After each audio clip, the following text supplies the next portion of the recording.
la ilaha illallah wa asyhadu anna Muhammadar Rasulullah. Allahumma sholli wa sallim wa barik ala Muhammad wa ala alihi wa sahbihi wa man tabi'ahum bi ihsan amma ba'd.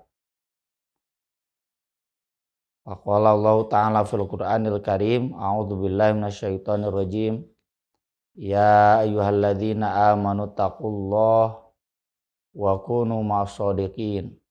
Ya ayyuhalladzina amanu taqullaha wa aminu bi rasulih yu'tikum kiflaini min rahmatihi wa yaj'al lakum nuran tamshuna bihi wa yaghfir lakum wallahu ghafurur rahim. Ya ayyuhalladzina amanu taqullaha wabtaghu ilaihil wasilah wajahidu fi sabilihi la'allakum tuflihun. Wa qala Rasul sallallahu alaihi wasallam, fa inna khairal hadits kitabullah wa khairal hadi hadi Muhammad wa syarrul umuri muhdatsatuha wa kullu muhdatsatin bid'ah wa kullu bid'atin dhalalah. Ikhwatu iman rahimakumullah dimanapun Anda berada. Alhamdulillah kaum muslimin diberikan anugerah bulan Ramadan oleh Allah Subhanahu wa taala untuk dijadikan ajang pendidikan, penggemblengan diri, meningkatkan ketakwaan. Ini sesuatu yang patut kita syukuri dan kita isi dengan sebaik mungkin, memanfaatkan kesempatan yang Allah berikan untuk meningkatkan ketakwaan. Kembali kepada prinsip umum sebagaimana Allah firmankan dalam Al-Qur'an, fattaqullaha mastata'tum wasma'u wa ati'u. Kita bertakwa kepada Allah semampu kita, semaksimal kita dengan tetap sami'na wa ta'na.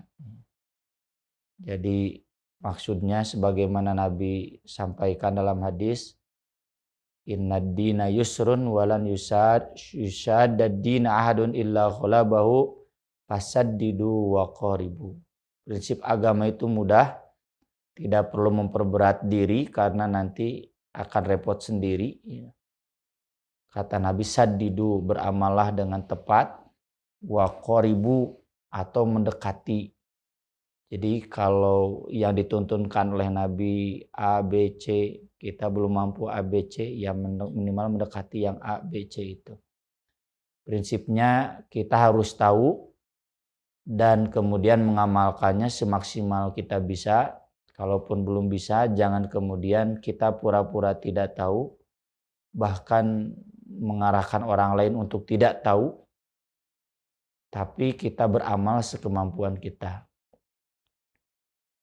Ibadah yang Allah anugerahkan, bahasa saya ya, di dalam bulan Ramadan untuk kita meraih takwa tentu ada banyak, tapi kita fokus di beberapa ibadah pokoknya. Yang pertama adalah ibadah saum Ramadan. Saum Ramadan itu artinya mengurangi makan. Ini sebagaimana ditegaskan oleh Imam Al-Ghazali terkait perihidup Imam Asy-Syafi'i. Kata beliau, li'anna aslat ta'abbudi taqlilut ta'am. Dasar dari ibadah itu mengurangi makan. Jadi saum ini untuk memberikan dasar pondasi buat ibadah Ramadan untuk mencapai takwa. Kuncinya di mana? Kuncinya adalah pada taqlilut ta'am, mengurangi makan. Normalnya orang itu sahur tidak akan lahap, ya, bangun tidur kan. Waktunya juga bukan waktu makan yang ideal, ya, sahur itu. Secukupnya, kata Nabi, bahkan dengan seteguk air pun jadi.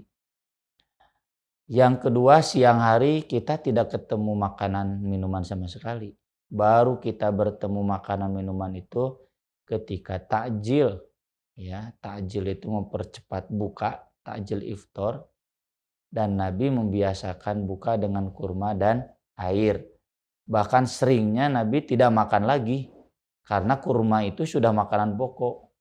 Makanya zakat fitri atau zakat fitrah kan dengan kurma. Kalau di kita dengan beras karena memang kurma itu senilai dengan beras. Nabi buka dengan kurma, dengan air. Dah cukup. Dan berbahagia, puas karena memang sabda Nabi SAW sendiri, lisoimi farhatani. Bagi yang saum itu ada dua kebahagiaan, farhatun indal iftar wa farhatun indal liqa'i rabbih. Yang pertama bahagia ketika buka, ya, yang kedua ketika bertemu dengan Allah.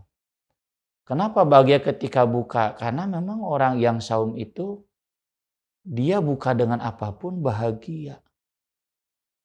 Dengan makanan yang sederhana pun bahagia dan seharusnya seperti itu.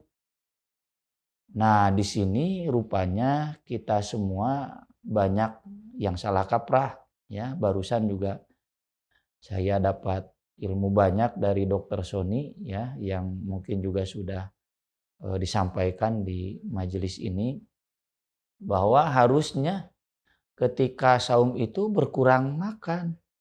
Kalau biasanya 100.000 berarti jadi 50.000 karena kan makannya jadi berkurang. Yang pokoknya jadi satu kali cuma makan malam saja, siang tidak, pagi tidak. Tapi kenyataannya justru di bulan Ramadan itu malah bertambah pengeluaran makan. Saya sering tanya ke jamaah ibu-ibu, bapak-bapak, bulan Ramadan ngurangan resiko atau naik resiko? Hampir semua jawabannya naik resiko. Karena ketika buka itu ingin puas-puasin makan. Ini karena menganggap saum Ramadan itu pengekangan, penjejahan ya. Jadi ketika bebas, wah ingin bebas sepuas-puasnya. Itu salah memahami bahagia ketika buka. Bahagia ketika buka itu buka dengan apapun, tetap sederhana, akan bahagia.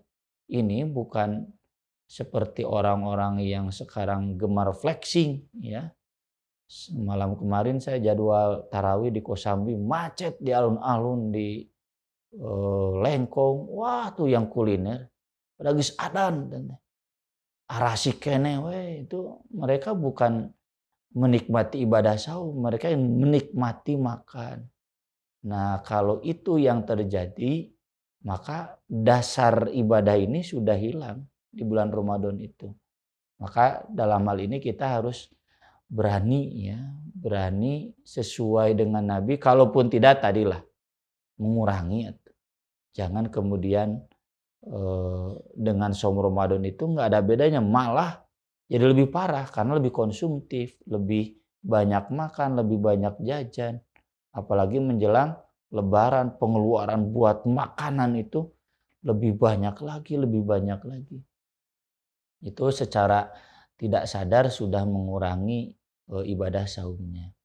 Tadi kembali ke prinsip awal, kalaupun belum mampu ideal, mendekati. Intinya kita sami'na wa ta'na. Yang belum mampunya ghufronaka Rabbana walaikal masir. Mohon ampunan karena la yukallifullahu nafsan illa wus'aha. Tapi jangan sampai tidak diajarkan. Tetap harus diajarkan bahwa begini sebetulnya saum itu, bagaimana kita mengurangi makan, mengurangi nafsu makan, nafsu dunia. Karena memang nafsu makan itu gambaran nafsu dunia secara umum. Kita sebetulnya dengan takjil saja itu sudah kenyang. Cuma karena nafsu yang berlebih, hayang dar nguna. Beres taraweh ge, wah tukang cuan kita di Arab-Arab. Jadinya ya selalu begitulah. Bulan Ramadan itu bukannya bulan berbagi, malah bulan membuang makanan. Banyak makanan yang tidak termakan. Banyak dibeli, tidak banyak dimakan, jadi loba nu kapicen. Ya, termasuk mohon maaf ya. Ini saya alami sendiri di masjid. Tiap beres tadarus, sisa makanan banyak. Ini karena terlalu semangat yang nyumbang makanan, ya. Memang butuh, tapi ini harus diatur. Kan memang rugi nanti keur kosong-kosong gitu teh. Keur pinuh-pinuh gitu. Coba seseringnya penuh. Dan itu udah nggak muat kita. Tunggu-tunggu dibawa ke pos RW. Walau alam tuh habis tahu tidak. Tapi menurut beberapa penelitian, sampah makanan yang tidak termakan tuh banyak karena itu terlalu banyak membeli, kapasitas perut kan tetap terbatas. Yang kedua itu ada di Qiyam Ramadan. Ya, Qiyam Ramadan itu tarawih. Semua dalil tentang sholat malam tidak ada yang pendek, semuanya panjang. Ya, karena inti dalam sholat malam itu baca Qur'annya. Maka dari itu dalam surat Al-Muzammil Allah berfirman, ya, Qumil laila illa qalila nisfahu, setengah malam. Awingkus minhu qalila, kurangan dikit sepertiga atau seperempat. Awzid alai, tambah 2/3 atau 3/4. Warattilil Qur'ana tartila, baca Al-Qur'an dengan tartil. Jadi kenapa sholat malam lama? Karena ini bacaan Qur'an harus tartil, harus enak, harus tenang. Tartil itu enggak cepat-cepat, ya. Betul-betul sesuai dengan kaidah tajwid. Makanya kesananya inna sanulqi 'alaika qaulan tsaqila. Karena kami memberikan kepada engkau firman yang berat, berat pahalanya. Ini berat harus dihayatinya, berat kandungannya. Ya konteksnya lama dalam sholat malam itu karena ini Qur'annya. Inna nasyiatal laili ya asyaddu wat'aw aqwamu qila. Karena aktivitas sholat malam itu lebih mantap di hati dan lebih enak membacanya. Aqwamu qila. Tuh, jadi kuncinya di bacaan Qur'annya. Surat-surat yang panjang. Di surat Al-Insan sama, wa minal laili fasjud lahu wasabbihhu lailang tawila. Lailang tawila itu malam yang panjang, bukan malam yang pendek. Yang disebutkan di akhir surat Al-Muzammil itu, inna rabbaka ya'lamu annaka taqumu adna min thulutsayil lail, 2/3 malam. Wa nisfahu, setengah malam, wa thulutsahu, sepertiga malam, wa ta'ifatum minal ladzina ma'ak, selanjutnya faqra'u ma tayassaru minal Qur'an. Tayassaru itu yang jadi mudah, karena banyak dibaca jadi mudah yang hafal. Lain arti nanu enteng bari teu ngapalkeun. Bagaimana Quran itu jadi mudah dibaca dalam sholat itu tayassaru minal Qur'an, itu konteksnya sholat malam. Dan kalau ngukur malam 8 jam, setengah malam berarti 4 jam. Dikurangan dikit ya berarti sekitar 2 jam. Tambah dikit sekitar 5-6 jam. Itu standar sholat malam yang disebutkan dalam Al-Quran. Dalam hadis juga sama, Aisyah ketika ditanya bagaimana sholat tarawih Rasulullah SAW, jawabannya kan terkenal. Fala tas'al an husnihinna wa tulihinna. Jangan ditanya baik dan panjangnya, maksudnya pada apal panjang. Bagaimana panjang bacaan Rasulullah dalam sholat malam, kata Ibnu Mas'ud, isyrina surah fi asyri rokaat. 20 surat dalam 10 rokaat. Jadi satu rokaatnya 2 surat. Apa saja rinciannya sudah sering saya tulis.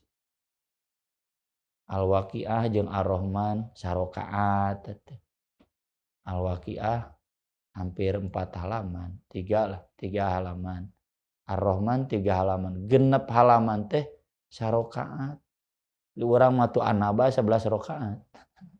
Ar-Rahman ge jarang 11 rakaat. Ieu mah Ar-Rahman Al-Waqiah teh 1 rakaat.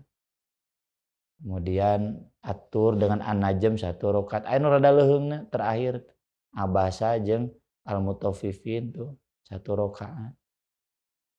Jadi kalau saya hitung 20 surat itu kan sama dengan juz 28, juz 29. 2 juz. Itu dibaca dalam 10 rakaat. Jadi 1 rakaatnya 2 surat. Berarti standar sholat malam Rasul itu 1 malam 2 juz. Tapi Rasul menganjurkan ke sahabat jangan 2 juz 1 malam. Minimal iqra'il Qur'ana fi syahrin. Baca Quran dalam sholat malam itu untuk 1 bulan. 1 bulan kan 30 malam, berarti 1 malam 1 juz. Dan ini sholat standar umum, bukan standar Nabi. Kalau standar Nabi kan tadi 2 juz. Standar umum itu sholat 1 bulan baca Quran dalam sholat malam. Saya tadi pakai terjemah sholat malam karena hadis itu disampaikan oleh Nabi ke Abdullah bin Amr ketika dilaporkan oleh ayahnya berdasar pengaduan istrinya padahal pengantin anyar. Ketika ditanya oleh Amr bin As, Abdullah bin Amr bagaimana rumah tangga teh? Kenapa? Soleh pisan, nggak pernah naik kasur, nggak pernah punya buka hordeng. Karena Amr bin As sepanjang siang tiap hari saum, sepanjang malam tiap malam sholat. Jadi sok irahan malah pamajikan. Dilaporkan ke ayah mertuanya. Amr bin As lalu lapor ke Nabi. Nabi memanggil Abdullah bin Amr. Kata Nabi, baca Quran dalam sholat malam 1 bulan. Jadi konteksnya dalam sholat malam. Itu berarti onojiyah one night one juz. 1 juz dibaca dalam sholat malam itu standarnya 1,5 jam. Itu yang alhamdulillah dipraktikkan di 6 masjid di situ Aksan. Ya. Saya sering sampaikan di berbagai forum. Bohong, susah sholat malam tarawih 1 juz itu. Buktinya di situ Aksan ada 6 masjid. Apalagi yang satu masjid, Masjid Atoba itu sudah 30 juz. 1 malam 1 juznya memang loba nu itu 1 juz, tapi loba ge nu 1 juz. Kita kalau ngukur pada jamaah yang ngedul, kapan mengamalkan sunnah? Yang nggak kuat atau yang mohon maaf saya ekstrim ngedul gitunya, ya kita silakan di masjid sebelah, tapi nu persis kene, nu NU. Dan ketahuan ketika saya jadwal di masjid itu arah raya, gitu, bari karari, aduh cenah sugan teh lain jadwal ustad cenah, saruasa juz gitu. Jadi silakan, tapi yang sunnahnya tetap harus ada. Itu standar sholat malam. Semua ayat-ayat tentang takwa, ya contoh di surat Adz-Dzariyat, ciri orang bertakwa itu kan kanu qalilan minal laili ma yahjaun. Waktu tidurnya diperpendek. Buat apa? Buat sholat malam. Ya, di surat As-Sajdah, tatajafa junubuhum 'anil madaji'i yad'una rabbahum khaufan wa tama'a. Jauh jaga jarak dari tempat tidurnya hanya untuk banyak berdoa kepada Allah penuh harap, penuh takut. Nah ini harus diagendakan minimalnya tadilah tong keheul lamun imam maca rada panjang. Nikmati saja. Saya sering sampaikan, Bapak Ibu apa susahnya sholat tarawih lama. Bapak Ibu udah mau ke mana-mana. Aya kegiatan deh tentu, balanya pan henteu. Pengajian nggak ada. Dek naon sih? Lajo Persib pasti mau juara. Sepupu SM. Udah nikmati saja. Kalau nggak kuat tuh, tinggal duduk. DKM sok mulai kursi lipat jika di Masjidil Haram. Kemarin saya bimbing umroh awal Ramadan. Saya tanya, ngaja itu daftar awal Ramadan? Sebagian besarnya ngaja. Sebagiannya lagi daftar we ngan ditempatkeun di awal Ramadan. Kenapa cite daftar awal Ramadan? Hayang taraweh nu lila nu ngeunahun lupaan. Nah itu yang nyunah itu. Kayak di Masjidil Haram, di Masjid Nabawi ka teras-teras.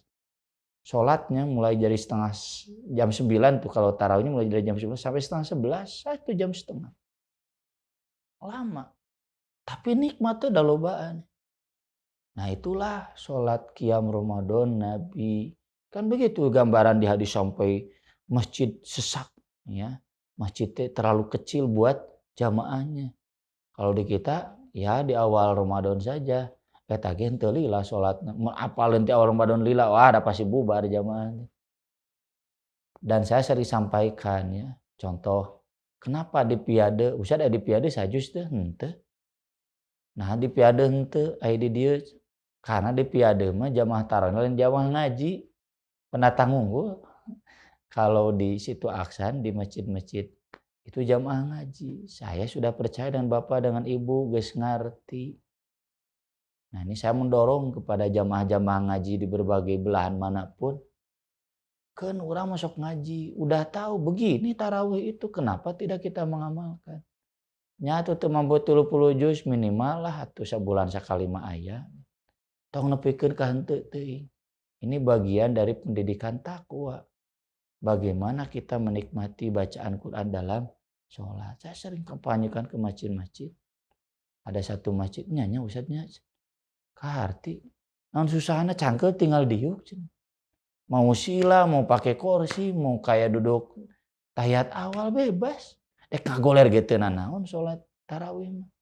Era make jeung era daripada ayeuna urang teu mampu, duduk saja. Nikmati bacaan Qur'annya karena kuncinya di sana. Apalagi kan bulan Ramadan itu bulan Al-Qur'an. Kita kumaha mau Ramadan bulan Al-Qur'an. Bari Qur'an teh dipraktekkeun. Harusnya dipraktikkan yaitu di dalam sholat malam. Ya. Dan ini yang harus jadi perhatian buat kita. Maka di sini ada beberapa hal yang perlu diperhatikan. Pertama, ini mutlak ditingkatkan kecintaan jamaah kita kepada Al-Quran. Menikmati bacaan Quran. Jadi jamaah itu harus disadarkan. Kudu rugi kalau sholat malam baca Qurannya pendek. Rugi. Nya Ramadan, bulan Al-Quran. Kok bacaan Qurannya pendek? Itu harus disadarkan. Dan meningkatkan kecintaan jamaah kepada Al-Quran itu salah satunya yang Nabi contohkan lewat tadarus. Ya. Tadarus itu kan di hadisnya faya'ridu alaihi Rasulullah sallallahu alaihi wasallam Al-Quran. Rasulullah setoran bacaan Al-Quran. Jadi memang tadarus itu setoran bacaan Quran. Lain ceramah. Ya. Saya pernah hadir di salah satu masjid Persis. Ustadz, ayeuna sakanteunannya sareng tadarus. Beres tarawih teh cicing we ka mararana baralik. Kok tadarus? Paratos Ustadz tadi Ustadz ceramah teh tadarus. Saya bilang tadarus boleh ceramah, memang Nabi nyeramahan Jibril karena naon nyeramahan Jibril. Nabi itu setoran bacaan Quran. Bareng berarti minimal 2 orang meskipun gak banyak. Dan yang Nabi setorkan itu bukan bacaan saja, tapi hafalan. Tadarus itu arti asal darosa itu menghapus tulisan. Kenapa istilahnya tadarus Quran? Karena Quran itu harus dihapus, pindah dari teks ke hati. Jadi tadarus itu idealnya kayak Nabi setoran hafalan Quran. Eta tadarus. Jadi bagaimana meningkatkan semangat jamaah kita menghafal Quran. Kalau jamaah sudah meningkat semangat menghafalkan, susah hafal udah pasti susah hafal. Usah doa jeung santri hese ngapalkeun Quran kumaha jamaah. Tapi semangat menghafalnya harus terus ditumbuhkan. Hadis-hadisnya banyak. Saya banyak tulis kemarin-kemarin. Ya. Yang menghafal Quran susah hafalnya itu pahalanya 2. Itu sebagai penyemangat dari Nabi agar kita semangat menghafal Quran. Kalau orang sudah semangat menghafal Quran itu semangat menikmati bacaan Quran. Pasti imam maca pondok teh teu ngeunaheun. Pasti inginnya imam-imam yang bacaan Qurannya yang panjang. Menikmati. Itulah kenapa Nabi SAW tiap malam, kata Ibnu Abbas, sampai akhir Ramadan tidak pernah bolong dari tadarus Al-Quran. Bahkan Ibnu Hajar cukup ekstrim. Hanya ini, nggak ada yang lain.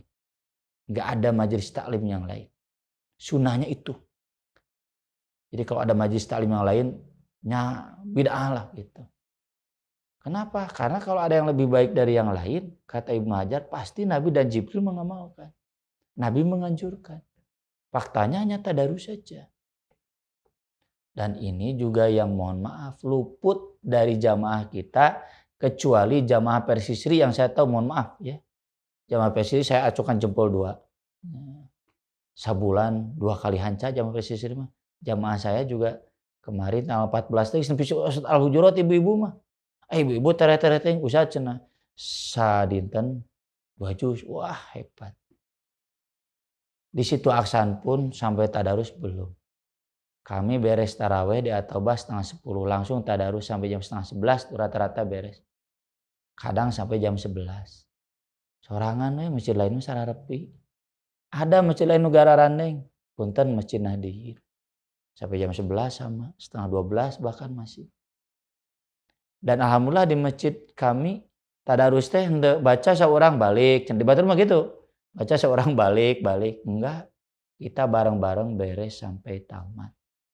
Dan di sana hadir ustadz, kalau enggak saya ada adik saya. Kalau enggak adik saya ada anak-anak saya, termasuk anak-anak muda yang lain, santri-santri pesantren 27 yang sudah bagus Qur'anna ngabandungan. Da teu ngeunaan ngaji Qur'an teh di Bandungan. Nah, ini juga berkolerasi, bahkan bapak saya pernah sempat marah di satu masjid.